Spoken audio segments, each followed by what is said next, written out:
I've been coming in this tech show for many years. It's a good place for networking. Look around the products and try to see if we can absorb them in our organizations. It allows people to kind of feed off other ideas and kind of get a grasp as to what other people are doing and how other people are leveraging certain skills and solutions in the space. It's easy to get to. We've come all the way from the Midlands today.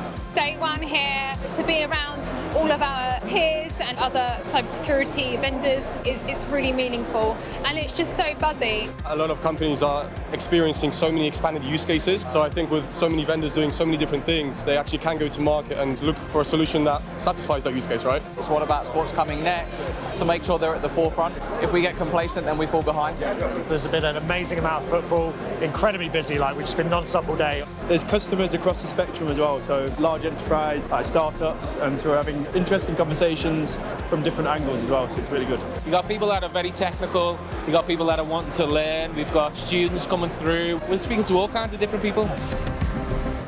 Absolutely important to learn from each other, network, make connections. You have to keep learning from each other, really. Learning from other people's war wounds sometimes is a great opportunity. Most of the people that engage with me are just trying to pick my brain and understand how I may approach the same problem that they're facing in their organisation as well. So a bit of mutual reassurance, I think. It just adds a different flavour to learning, which you don't get behind the screen.